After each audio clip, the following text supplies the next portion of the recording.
Hi everyone, எல்லாரும் எப்படி இருக்கீங்க and welcome back to Naveena Science Tips. இன்னைக்கு வீடியோல நீங்க என்ன பார்க்க போறீங்கன்னா ஒரு 2 கிழமைக்கு முதல்ல நீங்க பாத்திருக்கீங்க நான் யாழ்ப்பாணம் போயிட்டு உங்களுக்கு ஒரு travel vlog போட்டுருது. சோ அங்க போனதா நாங்க வாங்கின கருவாட்டை யூஸ் பண்ணி இன்னைக்கு வந்து எங்கட சைடுல செய்த ஒரு கருவாட்டு கறி and அதோட போகக்கூடிய இன்னும் 2-3 டேஸ்டியான டிஷஸ் எல்லாம் உங்களுக்கு செஞ்சு காட்ட போறேன். சோ இதெல்லாம் நீங்க பார்க்க ரெடியாடா? Let's begin.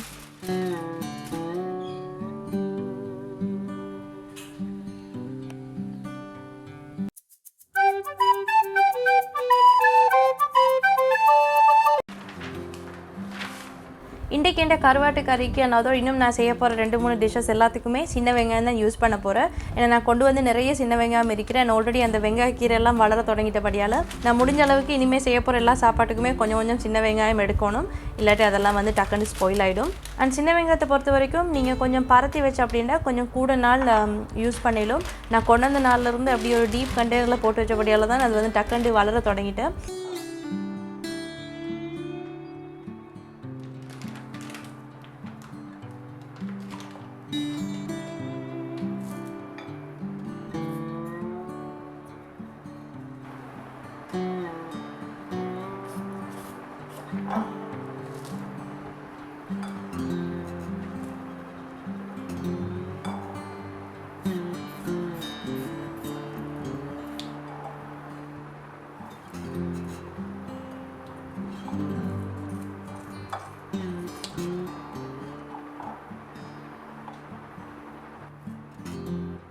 ஸோ கருவாட்டு எல்லாத்தையுமே இந்த மாதிரி சின்ன சின்ன துண்டாக வெட்டி எடுத்ததுக்கு அப்புறம் இதை ஒரு 15-20 நிமிஷம் மாதிரி நான் சுடுதண்ணில் எப்போவுமே கொஞ்சம் ஊற வைக்கிறேன். இது பொதுவாக எல்லாருமே செய்கிறது தான். ஸ்பெஷலாக இந்த மாதிரி பாலுக்கு கறியெல்லாம் வைக்கிற அப்படின்ட்டா கட்டாயம் கொஞ்சம் நேரம் ஊற வச்சா தான் உங்களுக்கு அந்த கருவாட்டில் இருக்கிற உப்பு தன்மையெல்லாம் கொஞ்சம் குறையும்.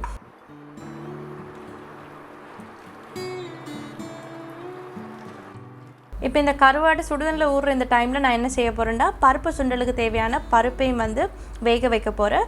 கருவாட்டு கறி செஞ்சோன்னா நாங்கள் வீட்டில் கட்டாயம் அதுக்கு கடலைப்பருப்பு சுண்டல் செய்கிறேன். பட் இன்றைக்கி கடலைப்பருப்பு வீட்டில் இல்லாதபடியால் நான் நார்மல் பருப்பில் தான் சுண்டல் செய்ய போகிறேன்.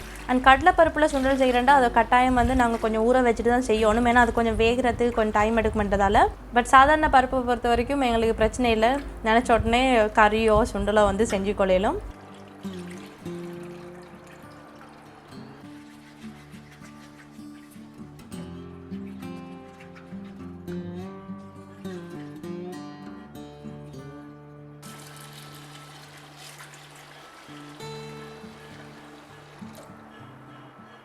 பருப்பு சுண்டல் செய்கிறதுக்கு ஃபர்ஸ்ட் ஸ்டெப் என்னென்னா பருப்பை நாங்கள் உப்பு மஞ்சள் போட்டு அவிச்சு எடுக்க போகிறோம். இன்கேஸ் நீங்கள் இந்த சுண்டலாக கடலைப்பருப்பில் செய்கிற அப்படின்னா கட்டாயம் ஒரு 2 மணி நேரம் சரி கடலைப்பருப்பு நீங்கள் ஊற வச்சா தான் உங்களுக்கு வந்து ஈஸியாக அதை குக் பண்ணி கொள்ளையிலும். அப்படி இல்லாட்டி மிச்சம் நேரம் போகும் உங்களுக்கு கடலைப்பருப்பு வேகிறதுக்கு.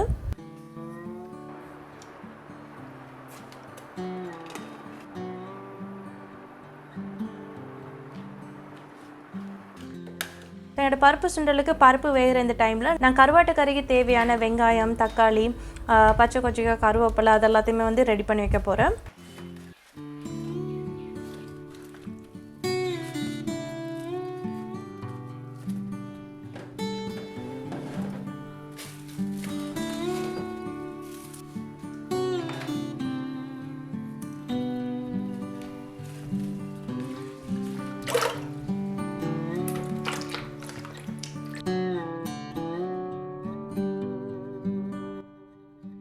ஸோ என்னோட பருப்பு இப்போ நல்லா கடையிற மாதிரி வந்துட்டு சில பேர் பருப்பு நாங்கள் கறி வைக்கக்குள்ள உப்பு வந்து ஆரம்பத்தில் சேர்க்குறல. ஏன்னா பருப்பு வேகிறதுக்கு மிச்ச நேரம் எடுக்கும் அப்படின்ட்டு. பட் நான் பார்த்த வரைக்கும் பருப்பில் நீங்கள் உப்பு சேர்க்காம செஞ்சு உப்பு சேர்த்து செஞ்சு அப்படின்னு சொல்லி எந்த ஒரு வித்தியாசமும் இல்லை. ரெண்டுமே வந்து ஒரே டைமில் தான் வேகுது. பருப்பு சுண்டல் பொதுவாக எப்படி இருக்குமெண்டா கொஞ்சம் ட்ரையாக இருக்கும். அதே மாதிரி அது ஆற உங்களுக்கு இன்னும் அந்த கொட்டை மாதிரி வரும்.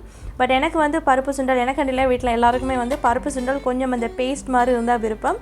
ஸோ அதனால் நான் வந்து கம்ப்ளீட்டாக பருப்பில் இருக்கிற அந்த மாய்ஸ்சர் எல்லாமே காயிற வரைக்கும் இருக்காமல் அது கொஞ்சம் அந்த தனித்தன்மை அரிக்கக்குள்ளேயே நான் என்னோட தேங்காய் வந்து சேர்க்குறேன். தேங்காயில் வந்து என்னென்ன போட்டிருக்கிறேன்டா கொஞ்சம் சின்ன வெங்காயம், கருவேப்பிலை, பச்சை கொச்சிக்காய், அதுக்கப்புறம் அரைச்ச ஜிஞ்சர் கார்லிக் பேஸ்ட் கொஞ்சமாக சேர்த்துருக்கிறேன். கொஞ்சம் சீரகத்தூள், அதுக்கப்புறம் உப்பு இதெல்லாம் போட்டு நல்லா கையால் இதை பிணைஞ்சிட்டு தென் நாங்கள் வேக வச்ச பருப்பில் இதை போட்டு நல்லா மிக்ஸ் பண்ண தான் இருக்கிறேன்.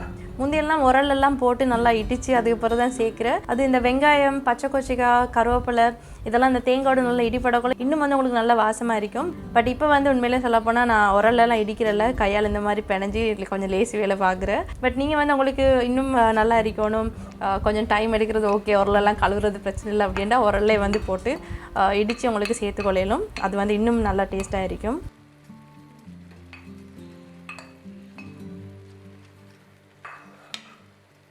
ஸோ இப்போ பார்த்து அவங்களுக்கு விளங்குற வரைக்கும் இன்னும் அந்த பருப்பில் தண்ணி தன்மை இருக்கிற. பட் இப்போவே நான் இதில் தேங்காய் போட்டு மிக்ஸ் பண்ணுற இதுக்கண்டா அப்போ தான் எனக்கு இதில் சூடு போனாலும் கூட கொஞ்சம் சாஃப்டாக பேஸ்ட் மாதிரி இருக்கும். அப்படி இல்லை இதில் தண்ணி தன்மையில் நல்லா போனதுக்கு போகிற நான் செஞ்சேன்டா அப்படியே ட்ரை ஆகி கொஞ்சம் அந்த கொட்டை மாதிரி வந்துடும். ஸோ அதை அவாய்ட் பண்ணுறதுக்காக தான் நான் இப்போவே வந்து செய்கிறேன். பட் உண்மையிலுமே பருப்பு சுண்டல் வந்து கொஞ்சம் ட்ரையாக தான் இருக்கும். அந்த மாதிரி ட்ரையாக சாப்பிட விருப்பமானவங்க பருப்பில் வந்து இந்த தண்ணியெல்லாம் கொஞ்சம் இன்னும் வத்தினதுக்கு பிறகு உங்களுக்கு இந்த தேங்காய் சேர்த்து மிக்ஸ் பண்ணிவிட்டு அப்படின்னா உங்களுக்கு அப்படியே ட்ரையாக வந்துடும். ஸோ பருப்பில் நீங்கள் தேங்காய் போட்டதுக்கு பிறகு உங்களுக்கு மிச்ச நேரம் நீங்கள் குக் பண்ண தேவையில்லை. மண் சட்டில் செய்கிற அப்படின்ட்டு அதில் உங்களுக்கு அப்படியே சூடு இருக்கும். ஸோ நீங்கள் அடுப்பு ஆஃப் பண்ணிட்டு அந்த சூட்லேயே உங்களுக்கு கிளற உங்களோட சுண்டல் வந்து செட் ஆகிடும். நான் உங்களுக்கு இடக்கட கிளிப்ஸ் காட்டுறேன். இதில் ஆற உங்களுக்கு அப்படியே கொஞ்சம் இன்னும் திக்காகி ட்ரையாக வரும். கருவாட்டு கறி எல்லாருக்கும் தெரியும், நாங்கள் வீட்டில் செஞ்சு அப்படின்னா வீடு ஃபுல்லாகவே கருவாட்டு வாசமாக தான் இருக்கும். பட் அதில் வந்து நல்ல அந்த கருவாட்டு கருவாட்டு வாசம் அண்ட் இன்னொன்று வந்து கொஞ்சம் அந்த கருவாட்டு ஒரு பேட் ஸ்மெல்லுன்னு சொல்லக்கூடிய இன்னொரு சைட் வாசம் இருக்கிற. ஸோ அது வந்து நாங்கள் கருவாட்டு கறியில் இல்லாமல் இருக்கணும் அப்படின்னா எப்போவுமே கருவாட்டு தோலில் வந்து ஒரு ஷைனிங்கான ஒரு பேஸ்ட் மாதிரி இருக்கும். அதை வந்து நீங்கள் முடிஞ்ச அளவுக்கு அதுவும் நீங்கள் சுடுதண்ணிலலாம் ஊற வைக்கக்குள்ள உங்களுக்கு இன்னும் ஈஸியாக இருக்கும். இந்த மாதிரி அதை வந்து அப்படியே வலிச்சு எடுக்கிறதுக்கு நீங்கள் பார்த்தா அது வலிக்கக்குள்ள உங்களுக்கு அந்த செதிலெல்லாம் கூட கொஞ்சம் உங்களுக்கு கையில் வரும். ஸோ அதெல்லாம் முடிஞ்ச அளவுக்கு நீங்கள் எடுத்துகிட்டு உங்களோட கறியை செய்யக்குள்ள உங்களோட கருவாட்டு கறியில் அந்த நல்ல கருவாட்டு கறியோட வாசம் மட்டும்தான் இருக்கும். ஸோ இது வந்து நாங்கள் அடுப்பு நிப்பாட்டி ஒரு 10 நிமிஷத்தில் மாதிரி நான் எடுத்த ஒரு சின்ன கிளிப். உங்களுக்கு இப்போவே விளங்குற வரைக்கும் அதோட வித்தியாசம். லாஸ்ட் கிளிப்பில் காட்டினதை விட இப்போ வந்து இன்னும் கொஞ்சம் ட்ரை ஆகி கொண்டு வர. ஸோ இது ஆற இன்னும் வந்து ட்ரை ஆகிக்கொண்டே போகும். ஸோ உங்களுக்கு எப்படி பருப்பு சுண்டல் விருப்பம் அப்படின்றத யோசிச்சு அதுக்கேற்ற மாதிரி தான் நீங்கள் ஆரம்பத்தில் அடுப்பு ஆஃப் பண்ணால் உங்களுக்கு வந்து ட்ரை ஆகக்குள்ள செட் ஆகி வந்துடும்.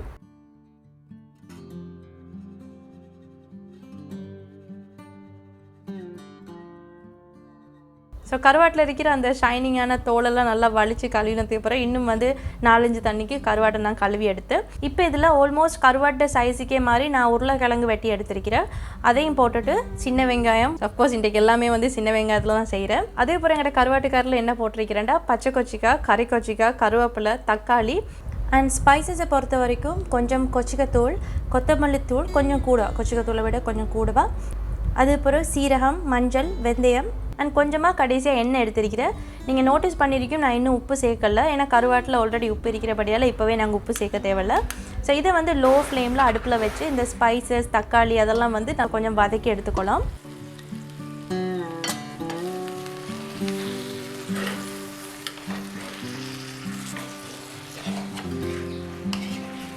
ஸோ உங்களோட தக்காளியெல்லாம் கொஞ்சம் நேரத்தில் அப்படியே கொஞ்சம் சாஃப்டாகி நீங்கள் போட்ட ஸ்பைசஸ் எல்லாம் அப்படியே கொஞ்சம் இந்த கருவாட்டோட சேர்ந்து இப்போவே உங்களுக்கு பாதி கருவாட்டு கறியோட வாசம் வரும்.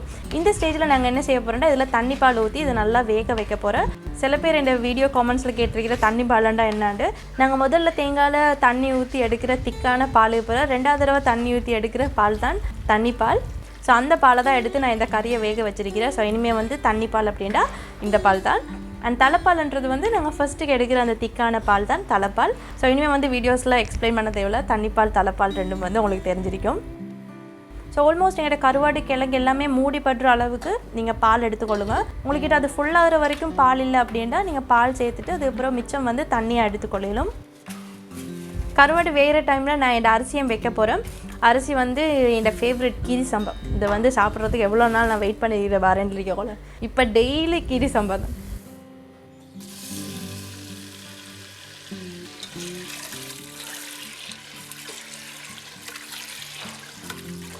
ஸோ உங்களோட கருவாட்டு கறியில் கருவாடு வெந்துட்டு அப்படின்றத எப்படி செக் பண்ணுறேன்னா நீங்கள் போட்ட கிழங்கு நல்லா வெந்திருந்து அப்படின்றாலே கருவாடும் வெந்திருக்கிறன்னு அர்த்தம். ஸோ அடுப்பு வந்து நல்லா குறைச்சி வைக்க தேவையில்லை, ஒரு மீடியம் ஃப்ளேமில் மாதிரி வச்சு கிழங்கு வந்து நல்லா கடையிற மாதிரி வெந்து வர வரைக்கும் உங்களோட கருவாட்டையும் வந்து நீங்கள் வேக வைக்கலும்.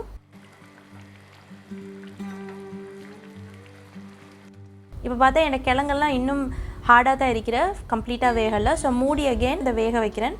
அண்ட் இந்த டைமில் என்னோட கடலை பருப்புக்கு நான் தாளித்து கொட்ட போகிறேன். ஸோ அதில் வேலை வந்து முடிஞ்சிடும். தாளிப்பில் எப்பயும் எடுக்கிற மாதிரி எண்ணெய் சூடானதுக்கு பிறகு கடுகு சேர்த்து கடுகு அப்படியே பட்டன்னு வெடிச்சு கொண்டு வரக்குள்ள அதில் சின்ன வெங்காயம் நான் நிறைய சின்ன வெங்காயம் தான் யூஸ் பண்ணுறேன்னா. ஸோ சின்ன வெங்காயத்தை சேர்த்து சின்ன வெங்காயம் அப்படியே கொஞ்சம் கலர் மாறிக்கொண்டு வரக்குள்ள அதில் கொஞ்சம் லைட்டாக சில்லி ஃப்ளேக்ஸ் தொண்டு கொச்சிக்காய் சேர்த்து அப்படியே எங்களோட பருப்பு சுண்டலில் கொட்டிட்டு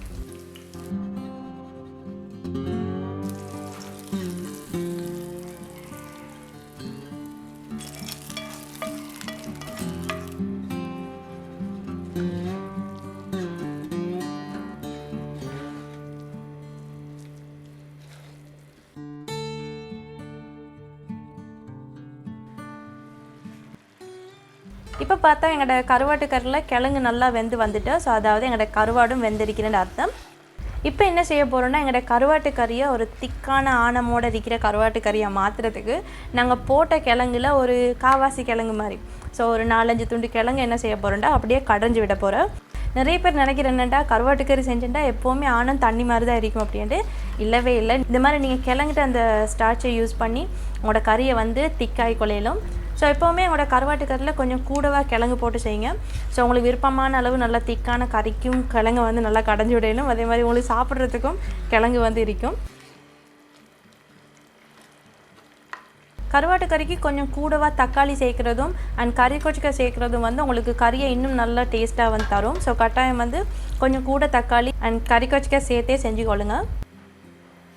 ஸோ அவ்வளோதான். திக்கான தேங்காய் பால் ஒரு அந்த தலைப்பாலை நீங்கள் ஊற்றினதுக்கு அப்புறம் இதை வந்து நீங்கள் அப்படியே கொஞ்சம் அகப்பையால் மிக்ஸ் பண்ணி கொண்டே இருங்க. ஏன்னா இது வந்து உங்களுக்கு பால் வேறு அப்படியே தண்ணி வேறு பிரிஞ்சிடாமல் நீங்கள் வந்து பாலானம் பொதுவாக நாங்கள் செய்கிறேன்டா எப்படி செய்கிற அது மாதிரி இதை வந்து கொஞ்சம் இடக்கிட்ட அப்படியே மிக்ஸ் பண்ணி விட்டு அப்படின்னா கறிக்கு மேலால் கொஞ்சம் அந்த ஃபோம் மாதிரி உங்களுக்கு வர தொடங்கும். இந்த ஸ்டேஜில் நீங்கள் அடுப்பு ஆஃப் பண்ணிட்டு கொஞ்சம் நேரத்துக்கு அகப்பையால் அங்கே எங்களை மிக்ஸ் பண்ணி விட்டு கொண்டு இருந்தோம் அப்படின்னா உங்களோட கறி வந்து பால் வேறு தண்ணி வேறு தெரியாமல் அப்படியே இருக்கும். அண்ட் கட்டாயம் இறக்கிறதுக்கு முதல்ல உப்பை செக் பண்ணி பாருங்கள். உங்களுக்கு கொஞ்சம் லைட்டாக உப்பு டேஸ்ட் வர அப்படின்ட்டா உப்பு சேர்க்கவே வேணாம். ஏன்னா கொஞ்சம் நேரத்தில் இன்னும் வந்து கறியில் உப்பு ஊறும்.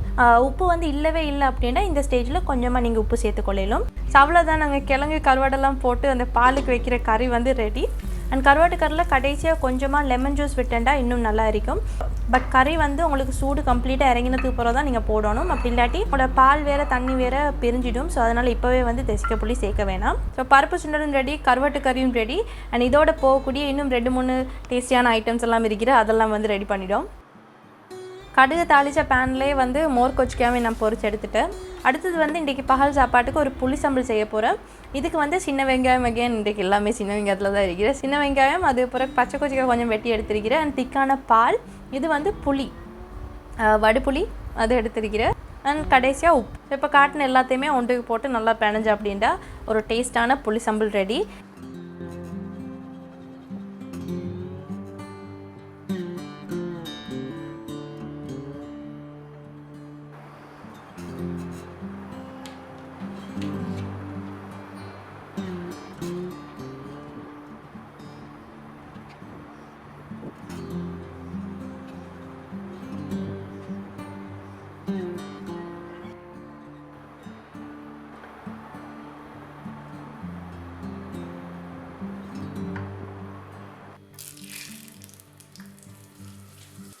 பப்படம் எப்பவுமே ஒரு டீப்பான தாச்சியில் நிறைய எண்ணெய் ஊற்றி அப்படி டீப் ஃப்ரை பண்ணி எடுத்தால் தான் கொஞ்சம் நல்லா இருக்கும். பட் இந்த பேனில் ஆல்ரெடி கொஞ்சம் எண்ணெய் இருக்கிறபடியால் மறுபடியும் எதுக்கு இன்னொன்று எடுத்துக்கொண்டு மறுபடியும் எல்லாத்தையும் எண்ணெய் ஆக்கணும் அப்படின்ட்டு நான் இதில் வந்து கொஞ்சம் லேசி வேலை செஞ்சு கொண்டிருக்கிறேன்.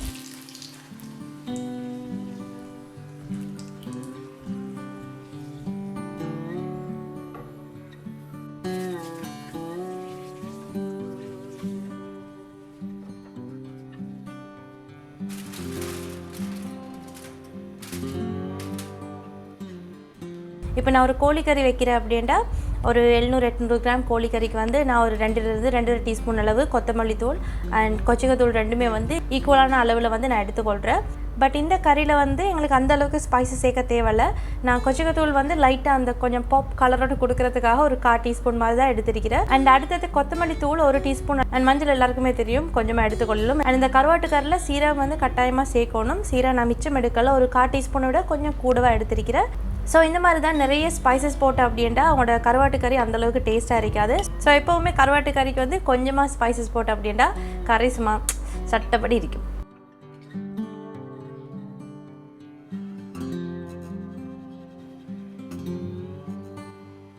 ஸோ அவ்வளோதான், சுட சுட திக்கான ஆனத்தோட கருவாட்டு கறி ரெடி. வளமையாக கருவாட்டு கறியண்டா ஐயோ இன்றைக்கு வீட்டில் கருவாடா அப்படின்ட்டு நாங்கள் முகம் சொல்லிக்கிற நாட்களில் ஒரு நாளாக இருக்கும் கருவாட்டு கறி வீட்டில் செய்கிற நாள். பட் நான் இன்றைக்கு காட்டின மாதிரி கருவாட்டு கறியோட பருப்பு சுண்டல், பப்படம், கொச்சிக்காய் பொரிச்சது அண்ட் இந்த புளி சம்பல் இதெல்லாம் வச்சு ஒன்று சாப்பிடக்குள்ள கருவாட்டு கறி என்றாலே உங்களுக்கு வா இன்றைக்கு கருவாட்டு கறி அப்படின்னு சொல்லக்கூடிய மாதிரி ஒரு காம்போ தான் இது. ஸோ கட்டாயம் இதை ட்ரை பண்ணி பார்த்து எப்படி வந்தேன்னு எனக்கு காமெண்ட்ஸில் சொல்லுங்கள். இன்னொரு இன்ட்ரெஸ்டிங்கான வீடியோவில் இன்னொரு இன்ட்ரெஸ்டிங்கான ஸ்ரீலங்கன் சாப்பாடோடு உங்களை எல்லாரையும் மறுபடியும் பார்க்குறேன். அது வரைக்கும் take care of yourself everyone and have a lovely week. I'll catch you all next time.